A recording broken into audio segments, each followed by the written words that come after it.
Bismillahirrahmanirrahim. Assalamu alaikum. Hürmetli televizyon görüşler. Qalbdan qalbga namlıq programımızın 15-ci saniyyə görüşünlərini qızğın qarşı alırız. Mən Abdullah Yılğun. Qadirli görmələrimiz bu uluq, mübarək ay kirgəndə bu yan hər günü şu saatlarda huzurumlarda buluvatımız. Hər günü bir temini tutqan asasda ketivatımız. Rabbim inşallah bu dərslərimizin tigişlik həssimizni elib hayatımızға özgürüş hasıl qılışqa müyəssər qılsın. Şundaqla bu ayda qılğan barlıq əməllərimizni Ramazan rozusu başda dərgahida xalis əməllərinin qəbul qılışını diləyimiz Rabbimizdən. Tünügün elanımızı bəgəndəki bugünkü temimiz yani söz və hərəkətdə səmimilik, rastgirlik deyən temada toxtalmaq üçün.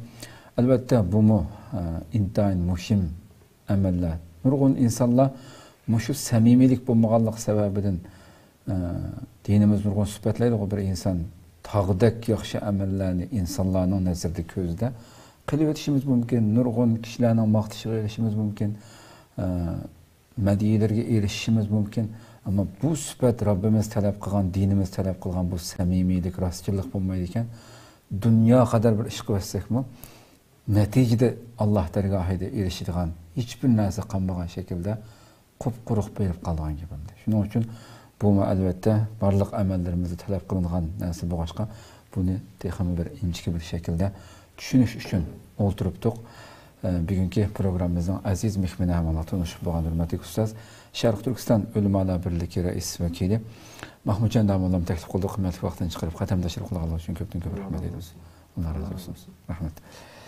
Qadirli görmələrimiz programımız YouTube ve Facebook kanallarımız arqalıq tarixlavatıda ekran alda çıxıb duruyatqan numaralar arqalıq programımızga alaqadar fikir təklif berişinlərdə ümid qılımız şundaqla köplügən xeyirnaşırımızın paydalanışı üçün həm bəhərləb qoyuşunu həm unutmayızlar. Ustaz başlayıb keçsək onda olsa bugün bu temada oturubduq. Aldı bilen biz şu əməllərimizdeki meyli qanda əməl bolsa şu səmimilikdeki əhmiyyəti haqqında eşkiyyat başlasaq. أعوذ بالله من الشيطان الرجيم بسم الله الرحمن الرحيم الحمد لله والصلاة والسلام على رسول الله ثم أما بعد السلام عليكم ورحمة الله وبركاته. Allah subhanahu wa ta'ala bugünkü Ramazan ayidagi qilayotgan ibodatlarimizni qabul qilsin. İnşallah o'zimizni va qilgan ishlarimizni va shundaqla kishilar bilan bo'lgan muomalamizda bo'lsin, Alloh bilan bo'lgan muomalamizda bo'lsin, rastchil kishilarning qatoridan qilsin. Samimilik degan nima desa, buning doirasi nihoyat keng. Allah subhanahu wa ta'ala Qur'oni Karimda nurg'iyada alohida ta'kidlagan, bularning mukofotlarini ham bayon qilgan. Payg'ambarimiz sollallohu alayhi va sallam bu haqda alohida to'xtalgan bir masala. Payg'ambarimiz sollallohu alayhi va sallam bir hadisda ad-dinu an-nasiha. Bu din degan samimiylik, rastchil bo'lish, samimiy munosabatda, samimiy muomalada bo'lish deganlik. Degan vaqtda sahobalar qo'pab, ya Rasululloh, kim uchun bu samimiylik? Kimga bo'ladi o? Desa, lillahi va li rasulihi va li a'immatil muslimina va ammatihim. Eng birinchi samimiylik Allah subhanahu va taolo uchun bo'lish lozim. Ya'ni Allah subhanahu va taologa ibodat qilishda rastchillik bilan, ixlos bilan ibodat qilish lozim.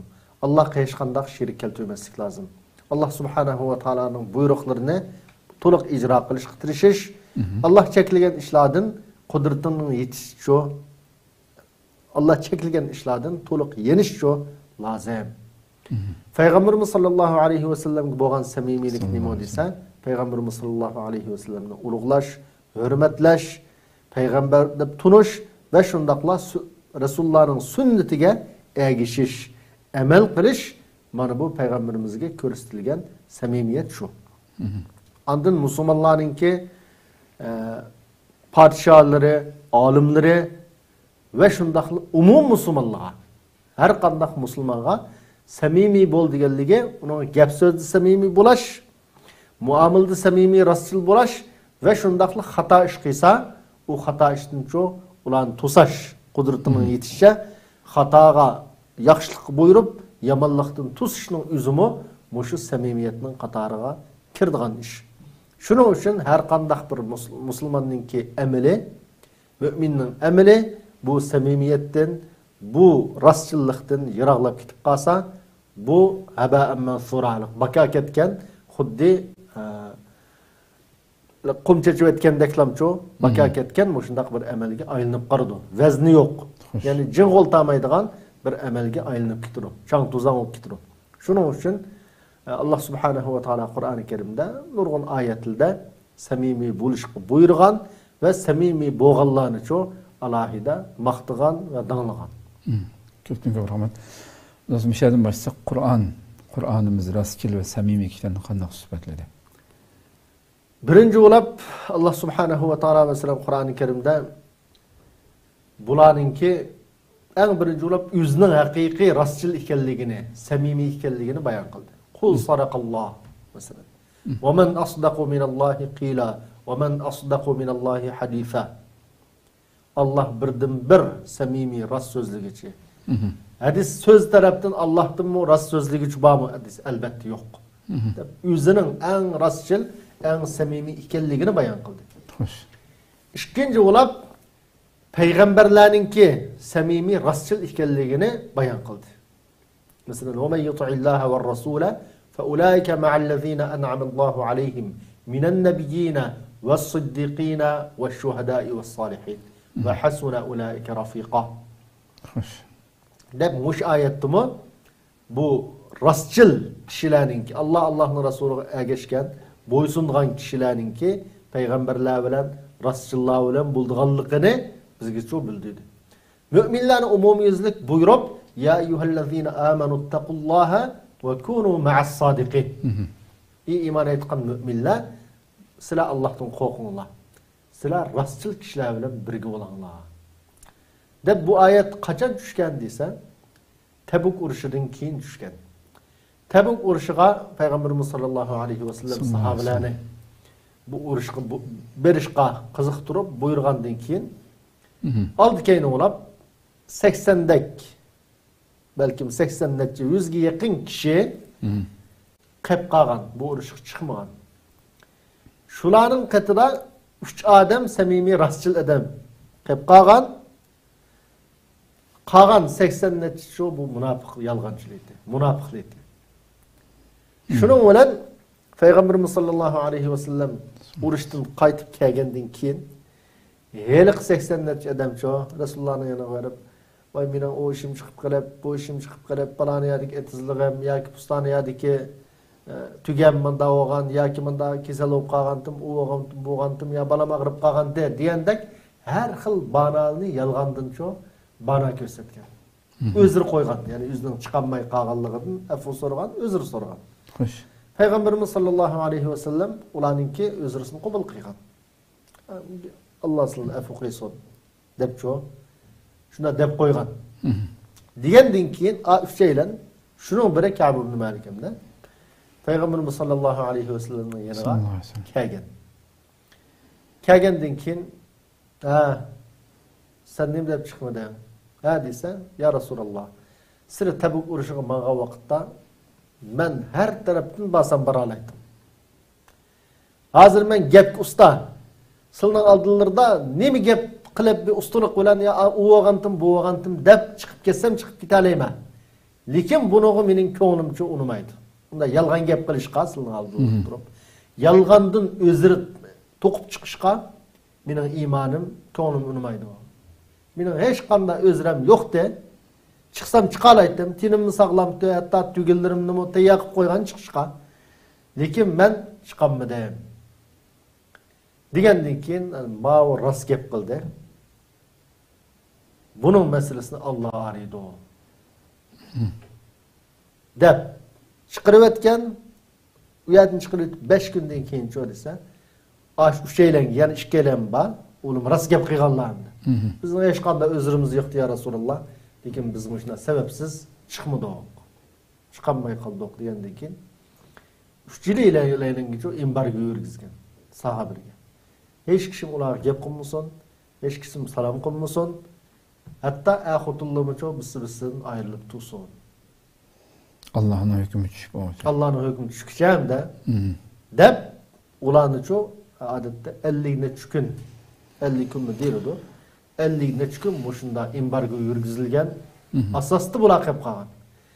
Şuningdan keyin andın ayet düşken bularning tavbasini qabul qilganlik to'g'riliq va ala thalathati allazina khulifu hatta idza daqat alayhimul ardu bima rahubat وضاقت عليهم أنفسهم وظنوا أن لا ملجأ من الله إلا إليه ثم تاب عليهم ليتوبوا إن الله هو التواب الرحيم دبلب يا أيها الذين آمنوا اتقوا الله وكونوا مع الصادقين أبياتن خير إيمان etqan müminler Allah'dan qoqqanlar rasul kişiler bilen birge bolanlar deb bu yerda sep tanlap menişti ço dese her qandaq musulmon müminni rasul kişiler bilen birge menişqa rasul kişiler bilen bir sept buluşq şu buyurdu Allah subhanahu wa taala.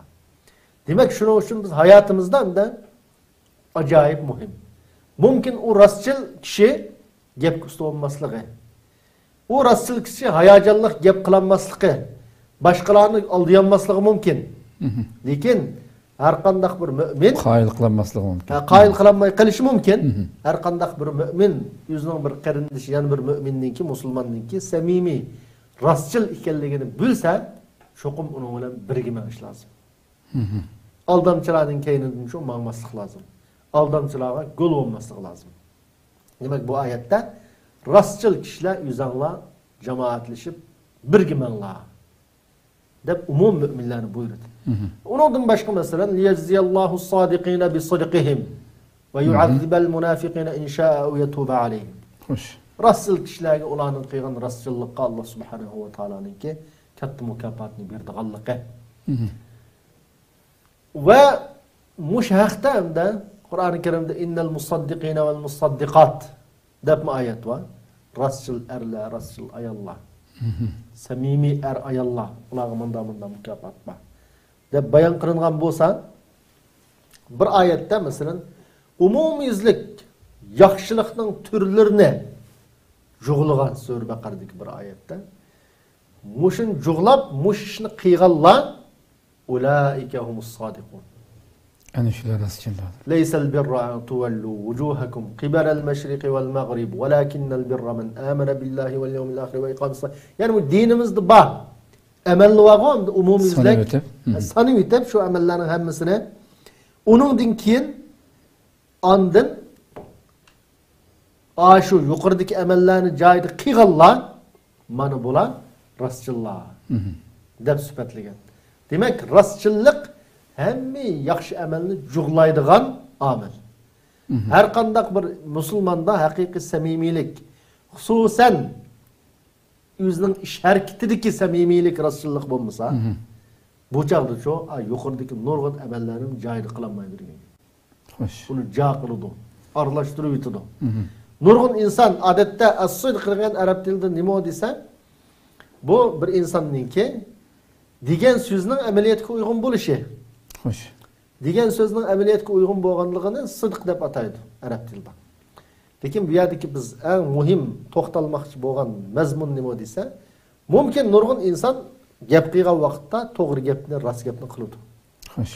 Lekin o'zining hayoti, o'zining turmushi, o'zining kishilar bilan bo'lgan munosabati, muomalasi mush eg'izdan chiqayotgan rost gapga uyg'unmi yoki uyg'un emasmi? Kishilarga hasaldek shirin gapni qilib, keyindan bu xiyonat qilib xanjar salamni sanmamdi. Xo'sh. Mesela mush ish harakatda Alloh bilan bo'lgan munosabatda bo'lsin, bandalar bilan bo'lgan munosabatda bo'lsin, muomalada bo'lsin, haqiqiy rasulimiz samimiymi? Ma'u en muhim nuqtadir.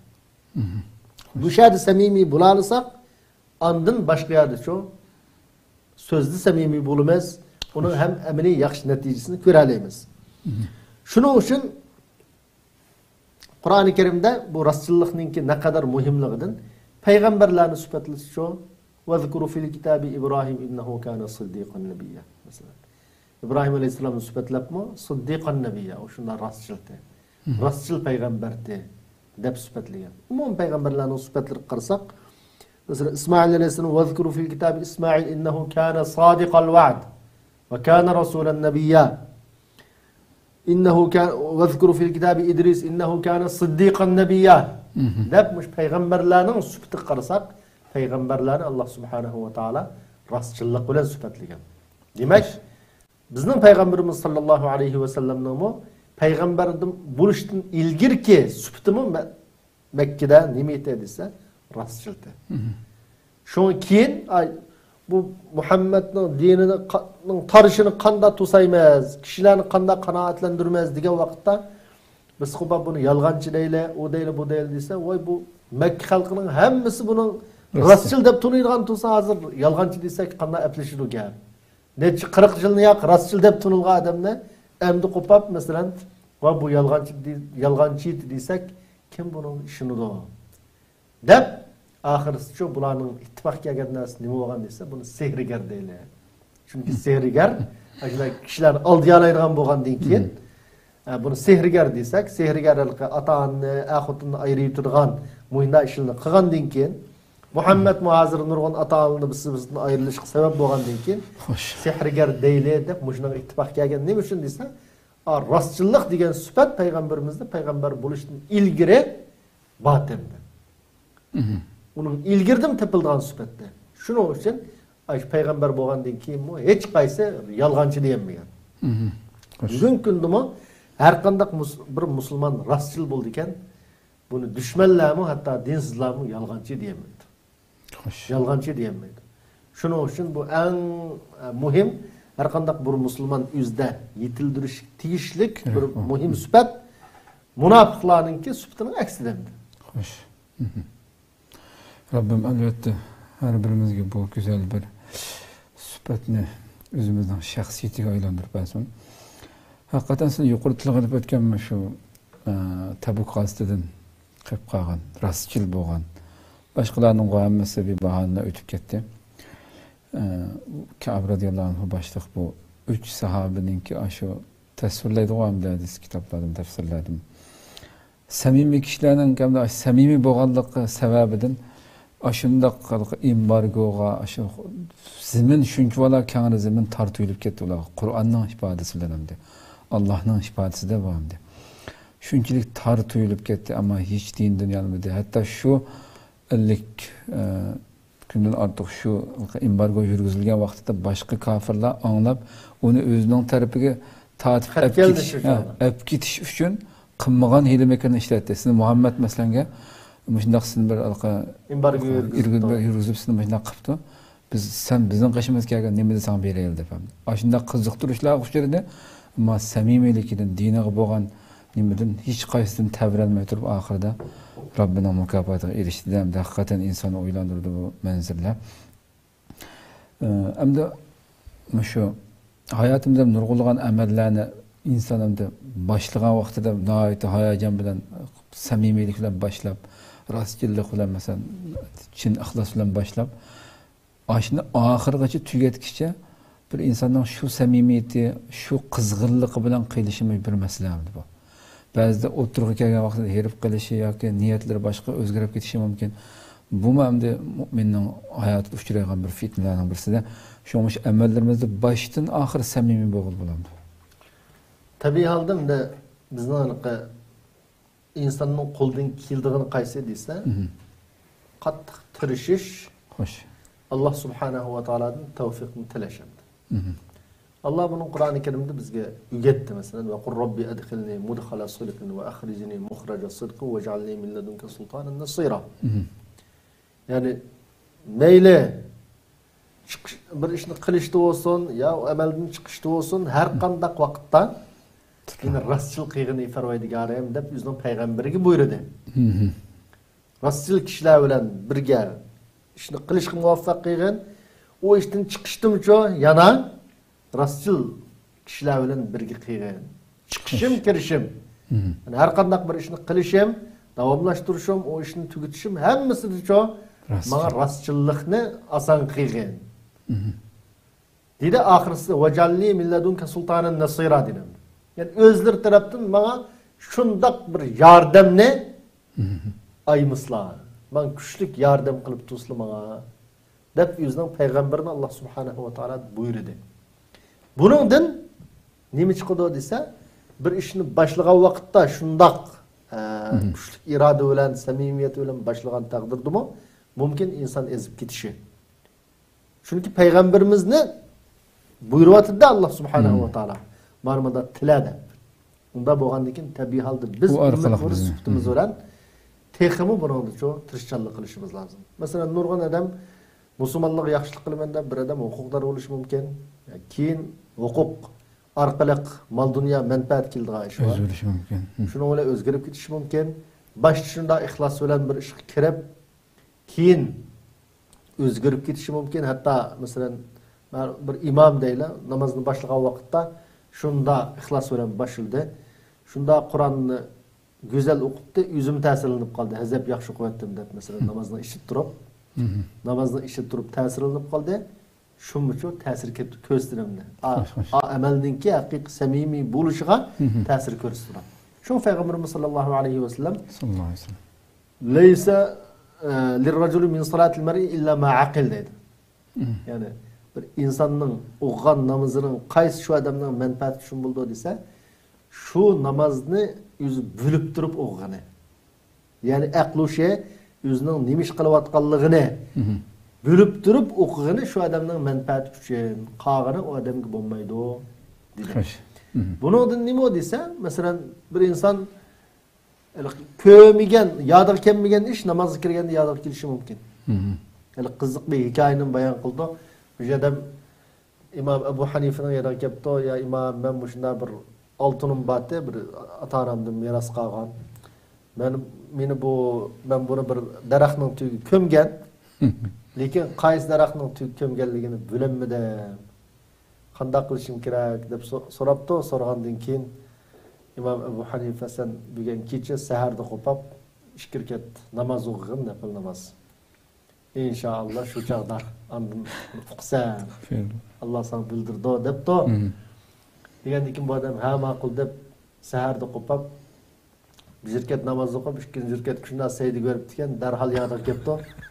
Palani bog'dagi palani daraxtning tugida deb. Shuni bilan darhol chiqib ko'labdi ekan, rost chiqibdi oltini yadi. Burun ko'mib qo'ygan oltini. Shuni bilan Imom Abu Hanifa'ning yana ko'ribdi, ya qanday bilding sen buni? Desa, shaytonning sana ishkirkat namozini joyida o'qitmaydiganligini bilib men shuni ashuna deganda debdi deydigan gap bor. Xuddi shunab endi nurg'un vaqtda masalan nurg'un insonlar namoz o'qib o'tib yodiga kelmagan ishlar yodiga kelishi mumkin. O'zini yuttirib qo'ygan narsasini tepib olishi mumkin. Yoki unutib qolgan narsalar yodiga kelishi mumkin. Bu shunning hammasi nima desa, u namozni boshlagan vaqtda unda bir narsani xiyol qilib boshlamaydi.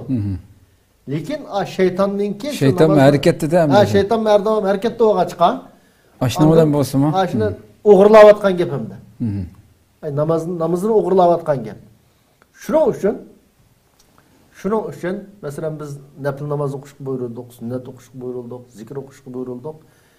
Nurg'un amallarga buyurildik. Mas sunnat desa, sunnatning tunishtirilishi nima desa, qiysa savob beradigan, qilmisi gunoh olmaydigan amallar deb tunishtirdi olimlar. Lekin qiyomat kundagi buning o'rni natijasi nima bo'ldi desa, farzni o'rin doldurdi. Chunki qiyomat kuni farz namozlarni masalan jin qo'ygan vaqtda ko'pincha holatda bu farz namozlar oz kelib qoladi. Nima uchun oz kelib qoladi? Payg'ambarimizning tushuntirishi bo'yicha inson o'qigan namozining bo'lib turib xushu bilan o'zining nima ekanligini bo'lib turib, tushunib turib o'qigani shu odamning manfaati uchun, ya'ni jin qo'ltirdigani shu degan gap. Yodir yo'q o'qigani-chu, shayton kallasini qo'chib boshqa joyga ketgani-chu desa, jin kim kelib qolgan gapimdi. Jin qo'ygan vaqtda. Yo'q endi. O sunnatlarni. Shu yo'q bo'lgan, kim bo'lib qolgan yeriga-chu desa, sunnat to'xtaydi qiyomat kuni. Ma dunyodagi hukmi o'xshamagan bilan, lekin qiyomat kuni toza inson yaxshi amalga ehtiyojli kundicho, ehtiyojli vaqtda sunnat o'qigan namozlar farz amalning kim kelib qolgan yerga ana bilan to'liqlaydigan gapimdi. Masalan, Ramazondan keyin sodiq fitr beramiz. Nima uchun? Desa, Ramazonning kim bo'lib qolgan yerni.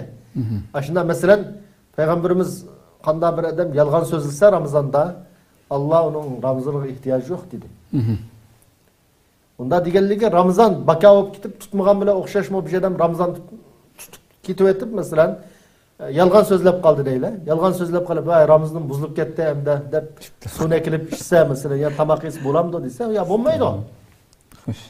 Demak, ma amallar cho desa, ayda yolg'on so'zlab qilish Ramazonda bu Ramazonning savobini kamiltib turadi. Kamiltib turgan bo'g'achqa biz sadiq fitr berish orqali shu kamlab ketgan yerini to'liqlaymiz hamda. Shuning uchun musulmonning mas'uliyati nima desa, Alloh subhanahu va taoladan har davom duolarida shu tilash. Ham bir amalga samimiy kirishga tirishchilik qilish. Bu aslında namazda başka amellerde ezip qalaymiqan yaliga ketmaslikning eng birinchi sharti nima desa, o'zininki yemigini sog'lom qilish. Ya'ni haloldan bir narsa yeyishga tirishish, haromdan yiroq turish. Haromdan yiroq turib, halol kiyib, halol yeydi ekan, shuqum o insonning ibodatlarini shayton unchalar o'g'irlab ketolmaydi. Qanday vaqtda bek o'g'irlaydi desa, qanday vaqtda insonning yemek ichmigi, turmushiga harom aralashib ketgan vaqtda, harom bilan halol, shu vaqt shu andan shayton texmi bu odamning amallarini jiq o'g'irlab kamiltib turgan ishi shu yerdan kelib chiqadi. Shuning uchun har qanday vaqtda Payg'ambarimiz sollallohu alayhi va sallam Allohumma a'inni ala zikrika va shukrika va husni ibadatik deb payg'ambar turib ashuna duo qildi. Shuning biz har qanday amalda, har qanday ishda Allah subhanahu va taolaning tilishimiz, Allohning yordam tilishimiz, shaytonning panoh tilishimiz bu bizningki birdan bir har qanday amalni boshlasak, shu amalni sog'lom boshlab, sog'lom shu amalni tugatib chiqishning yo'li nima desa, Allohning hidoyat, muvaffaqiyat, Allohning yordam tilash, Allohning yordami bilan shu amallarni sog'lom qilib, sog'lom chiqa olamiz. Çok rahmet ama şu rastçılık, samimilik falan ihlasının oturusu farkı var mı? Bu yerdeki rastçılık, samimilik desek, birincisi bir insanınki sırtqi görünüşü bilen içki hayatı o'xshash bo'lishadi. Yani bir adam bayağı mı namazın joyida o'qiydi bu adam. Jamoat bilan masjidga kirganda bu masalan. Xo'sh.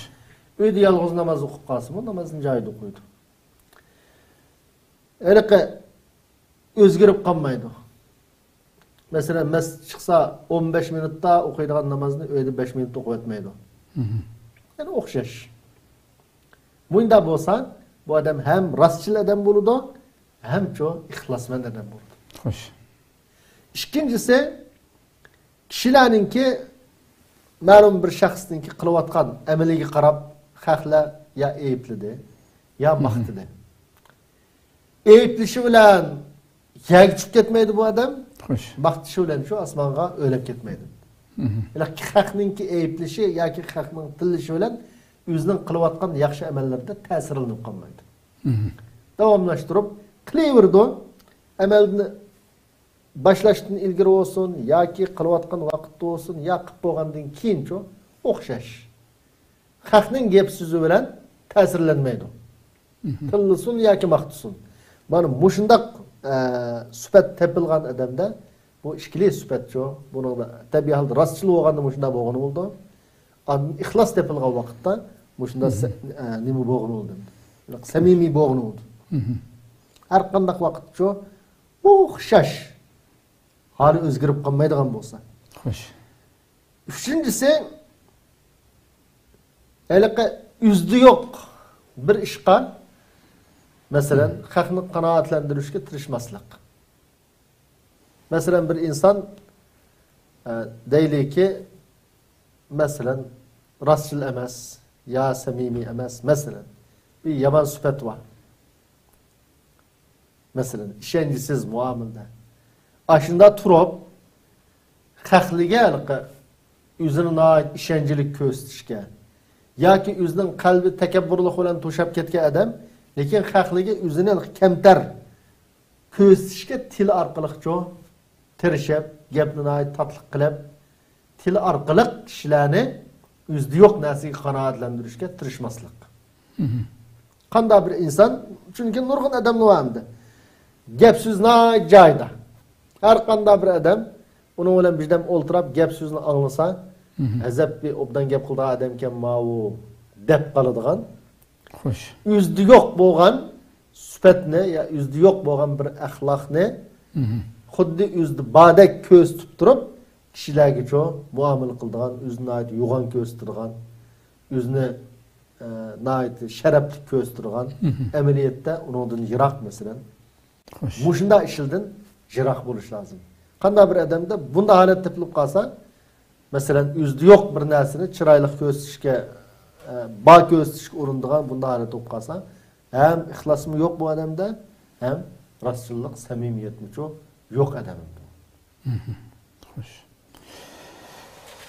Allah saqlasin. Oxirida shu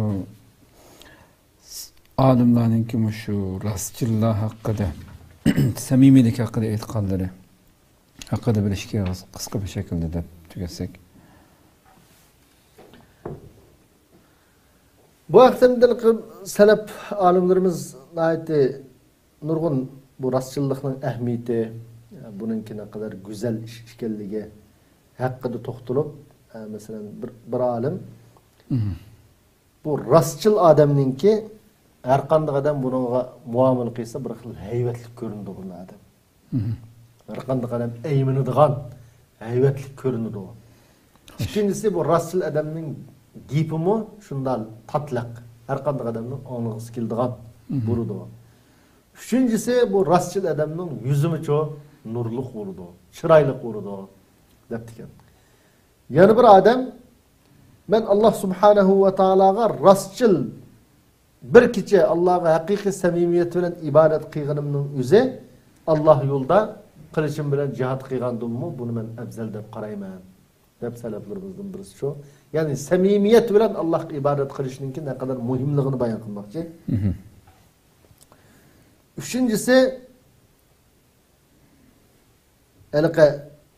rastçılık degan her qanday vaqtda buyurilgan bir ibadet.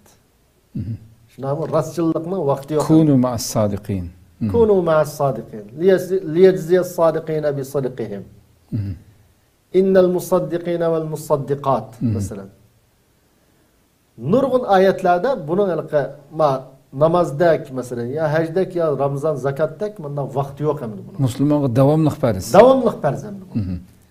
Devamlıq farz olgandan keyin bu devamlıq farzını ada qılmagan adamninki vaqt belgilenip vaqt bilen bağlangan farz amelleri kabul kılınmaydı o.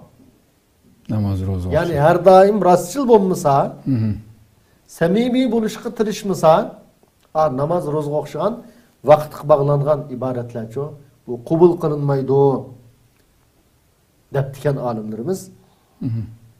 Yani bir alim hakiki samimi rastçıl adamga Allah Subhanahu ve Taala şundak bir basiratni, şundak bir akıl idrakni berdi ki bu adam to'g'ri bilan xatoni farq etadi.